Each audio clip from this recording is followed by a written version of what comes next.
我说男的爱女生的方式其实就两种。There are actually two ways for men to express their love for women. One is by spending time with you, and the other is by expressing it through money. Men, by nature, are male animals, do you know? Their way of thinking is usually focused on working hard to make money because their responsibility is to support their families. For men, time is a very precious resource. If a man is willing to spend time with you despite his busy work schedule, it actually means that he truly loves you. Although he might spend money on you, this does not necessarily mean he loves you. However, if he is unwilling to spend money on you, it definitely proves that he does not love you. For example, if a man's monthly income is 30,000 yuan, and he is willing to spend 20,000 yuan on me, I would think that such a man is acceptable and trustworthy. In love, many times, love is not expressed through words, but through real actions. A man who truly loves you will often prove himself through actions rather than empty promises. So, ladies, the most important standard to judge whether a man loves you is whether he is willing to either spend time with you or spend money on you. Look at which one is more precious to him. If he doesn't have much time, but still manages to spend time with you, if he doesn't have much money, but is willing to spend all his limited money on you, then such a man can truly be said to love you. 我告诉你们啊，千万不要被女人的道德绑架。Brothers, let me tell you, never let women use moral blackmail on you. Sometimes they will say things to make you feel like you're not considerate enough, like when they say, "The child was born for you men." Haven't you thought about firing back when you hear this? Sometimes, firing back at her can also be a form of communication. You should directly ask her, would you agree if the child calls you auntie instead of mom? How would you feel? Let's see what she says. Sometimes women are quick to say, I almost lost my life giving birth to this child. But they never think about how you wake up early and work late, getting home exhausted at night. Don't you make sacrifices too? And you should ask her back. Do you think the child's responsibility is only yours? Isn't this a shared responsibility between both of us? Having a child isn't something one person can do alone. How can they say, I had a child for you? You should directly ask her. Is the child just mine? Isn't the child also yours? This child is ours together, and you need to make that clear to her. Sometimes, standing up to her can actually work in your favor. If you keep quiet and don't say anything, she will always think she's right. She'll use moral blackmail to control you. If you keep swallowing your feelings, she will assume she's the only one who's right.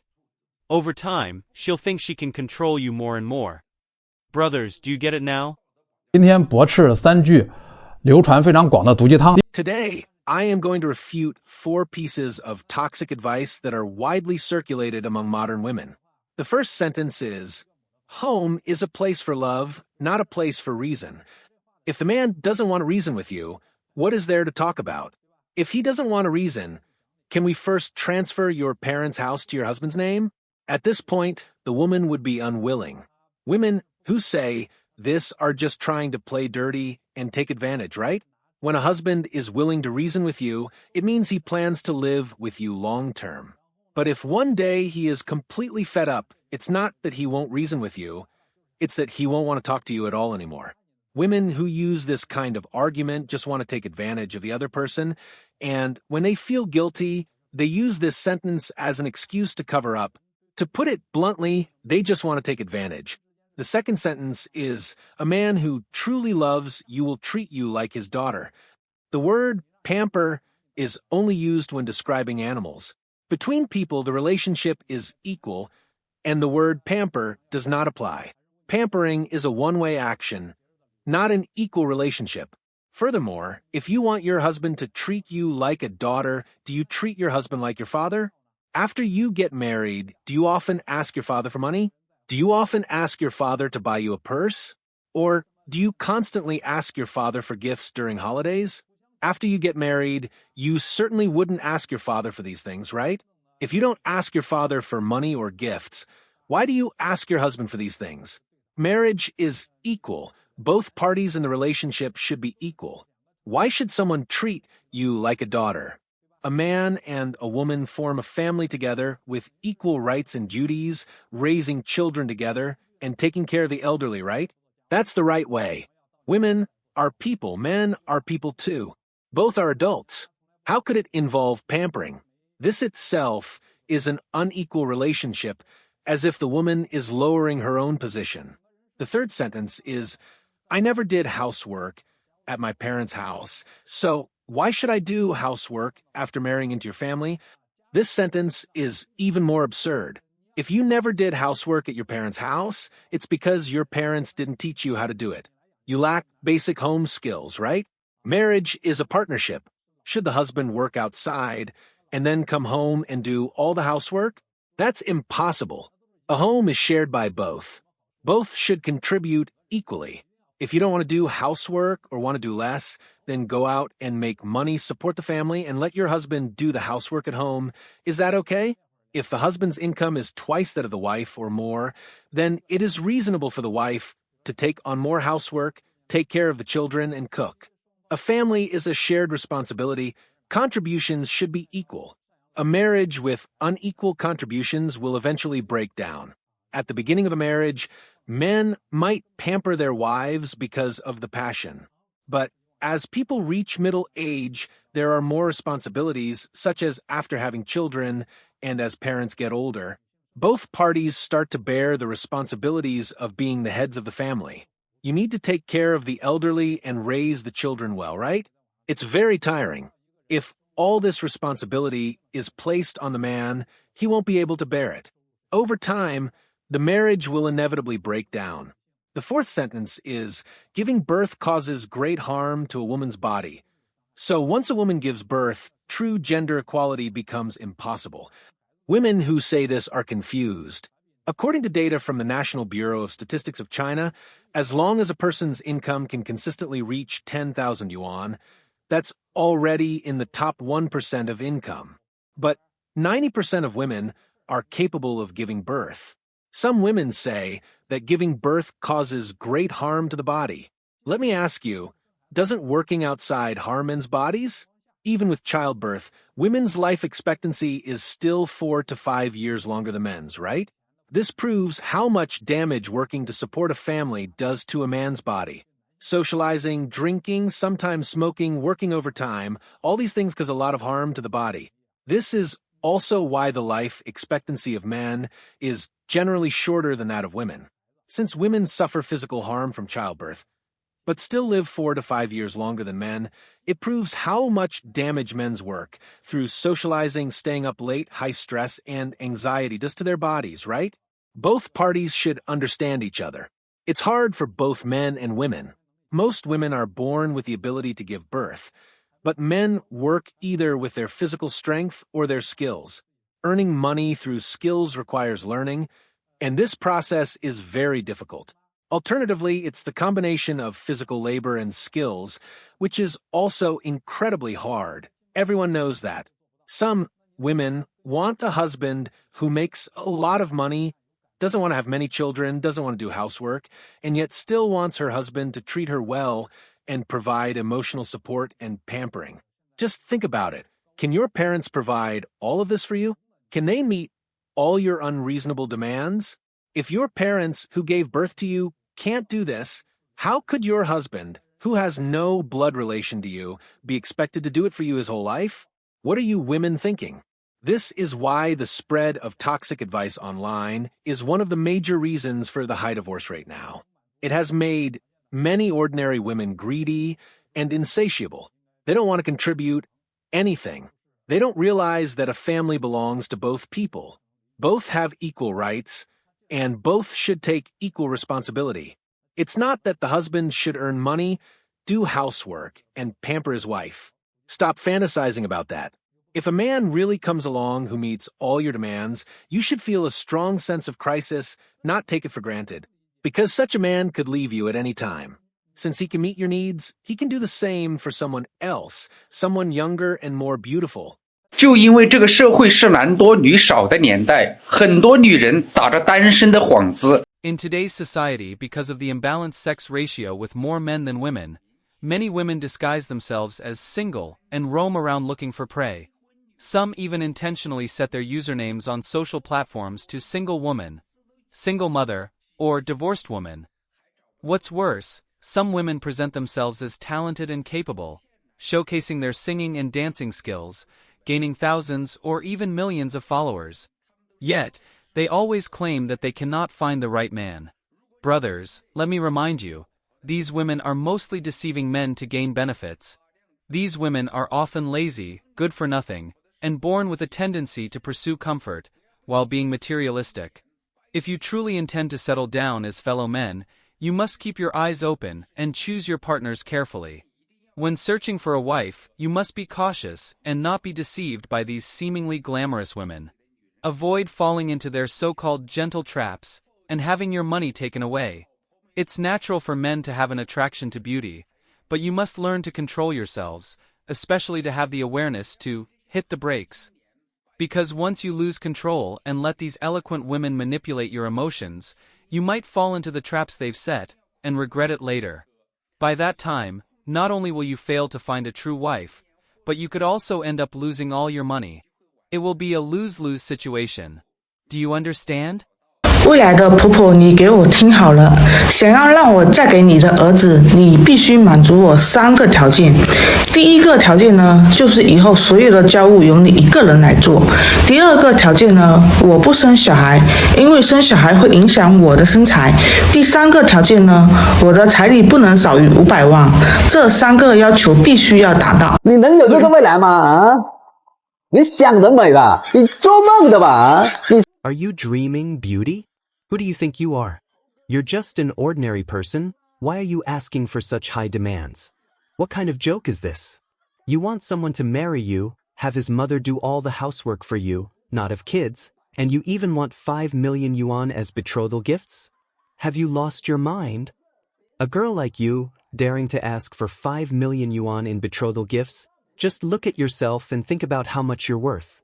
Let me tell you, I bet not many people would even give you 500 yuan as betrothal gifts. I think even 500 yuan would be a stretch. How about I just give you 50 yuan? That way, there might still be some brothers willing to pay that amount, right guys? I feel like your mouth can really talk. You just open it and start saying things without considering the actual situation. It's a shame you're not realistic at all. 比如一个男人一年赚300万，他会拿出10%到20%的预算。If a man truly loves a woman, he will definitely be willing to spend money on her, because it's in a man's nature to give. For example, let's assume a man earns 3 million yuan a year. He will naturally spend 10% to 20% of his income, around 300,000 to 600,000 yuan, on the woman he loves the most. This spending could be direct transfers, taking her on a trip, or buying her expensive gifts. The key is that a man will only spend money on one kind of woman, the woman who loves him, not the one he loves. Many women like to discuss whether a man should actively contribute. They often say, if you love me, you should spend money on me. To be honest, men don't easily fall in love with women. Why? Because men with good qualities can make money through intelligence, not luck. Such men, who have personal charisma, are highly sought after in society. There are many women who like them, want to get close to them, or have ulterior motives. If a woman always says, if you love me, you should spend money on me. A woman who wants a transactional relationship will definitely not be accepted by wealthy, high-quality men. Because if we want a transactional relationship, we can easily go to nightclubs, spend 3,000 yuan, and there will be many women who approach us willingly. That's why I say, women with ulterior motives can never get a man's true devotion. Men only spend on women who genuinely like them, women who often show loyalty and care for them. They would feel sorry for the man who spends money recklessly for them. So when a man truly feels that a woman cares about his interests, he will regard her as a partner with shared interests. Not one of those women who come with motives, only thinking of taking from him. Therefore, men will only spend money on women who treat them like family. When you treat me as family, I will treat you as my own. At this point, a man will be willing to spend 20% or even more of his planned wealth on a woman who truly cares for him. Today, many female mentors teach women how to control emotions and guide men to contribute. But I believe many people don't truly understand a man's thinking and feelings. They always rely on superficial tricks to get men to contribute, even believing that by using these methods, they can easily gain a man's wealth. But in fact, high-quality men are rational. Most of their wealth comes from intelligence, not luck. In a romantic relationship, men generally hold a higher position than women. If you always try to demand from a man, it's like going to your boss and saying, "I want you to raise my salary." Do you think your boss is a fool? So if a woman genuinely wants to build a healthy relationship, she needs to show respect and sincerity toward the man. Only when you treat him with sincerity will he be willing to spend on you. And a man's willingness to give is instinctual. He wants to contribute to the woman he loves, as it is part of his biological drive to pass on his genes. So, yes, men are definitely willing to spend on women. If he is unwilling to spend money on you, it's because he hasn't felt your genuine love and loyalty. Many women today are brainwashed by toxic positivity, always thinking that men are wrong here and there, and believing that their opinions are always reasonable. A woman who constantly talks without end and loves to argue often brings deep negative impacts to both her family and society. The ancients summarized a saying, "A woman without talent is virtue." This does not deny a woman's intelligence, but rather emphasizes that in a family, the most important virtue of a woman should be helping children grow. Not only should they provide knowledge, but they should also cultivate their abilities, responsibility, and character. A woman's talents should not only be displayed through her words, but should be used to create a harmonious family environment and help her husband unload the pressures from the outside world. When a husband experiences fatigue, grievances, or difficulties at work, what he needs when he comes home is not more pressure, but warmth and comfort. A woman should be the one who can make her husband shed the heavy burdens and rest his mind. She should be the shelter where he can find peace, not someone who constantly argues, lectures, or brags about her reasoning at home. That way, when the husband returns home after a long, hard day, the grievances and pressures he has faced outside will quickly be washed away. But if the woman is constantly talking at home, thinking that she is always right, believing that she is so eloquent and impressive with her reasoning, then I ask you, what achievements has your so-called right reasoning brought you? Has it earned you the love of your husband? Has it helped him spend money on you or gain any status? If not, then please stop getting lost in your own self-admiration. Can you help your children grow up healthy? Can you ensure that your husband, no matter how much pressure or grievance he faces, always feels like his soul has been refreshed and recharged when he gets home, ready to bounce back the next day and head into the workplace full of energy? If you're not that kind of woman, then does your family still need an enemy? Does it still need a competitor to destroy it? Because you yourself are perfectly capable of destroying it. Do you agree with my point of view? Feel free to leave your comments, as I would really like to hear your thoughts. If you like this video, please give it a thumbs up and subscribe to our channel. Your support is very important to us, and we will continue to provide you with better programs. Thanks again for watching, and we'll see you next time.